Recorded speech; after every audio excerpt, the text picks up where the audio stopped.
Hi, Amandla. How are you today? This is Philip Good. calling from Switzerland. Hey, I'm good. How are you? Very good, thank you. First of all, congratulations to your latest show. It's awesome, I think. You play the main role of May in the new Star Wars show Acolyte, which is great. What does that mean to you? Oh,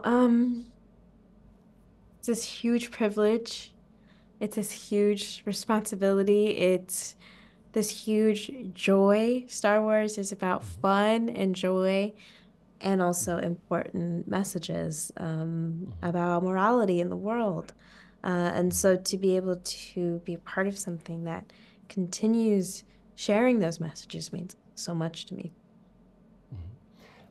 Let's talk about that messages. I think for me, the show has a strong message about emancipation. Mm. How do you see it? Wow. Wait, can you say a little more on that? Yeah, a lot of. I mean, you're the main character is a female role, which is very strong. Then we have other great female parts like that one here, Carrie Ann Moss, or other female parts. Yeah, it's. I think it's the first time on a Star Wars show with such strong female characters. Oh, wow.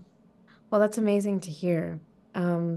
Because I think that Leslie wrote incredible characters, and I think that that was her intention. But what I love also about these characters is that they're afforded their full complexity too. You know, sometimes female characters can fall into the binary of um, being emotional or being strong. And I think like true strength is the whole spectrum, right?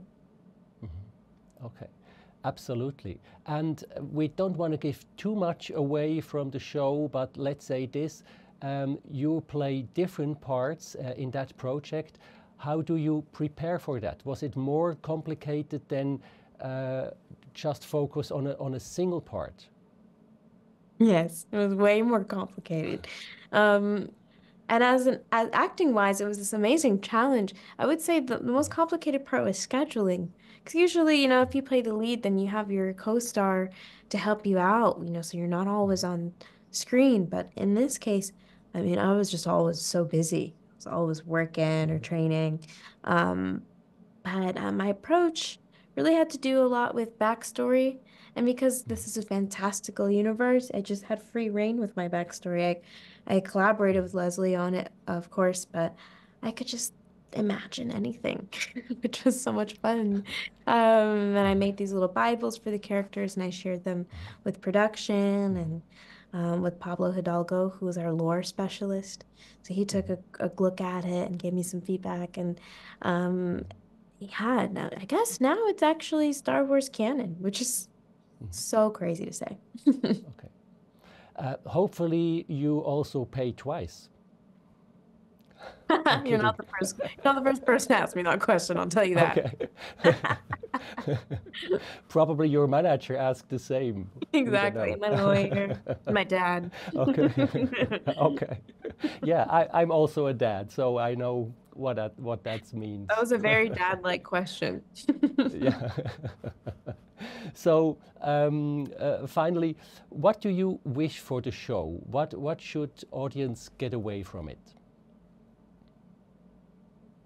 Well, hopefully, people who haven't been introduced to the world of Star Wars feel invited and included into the show.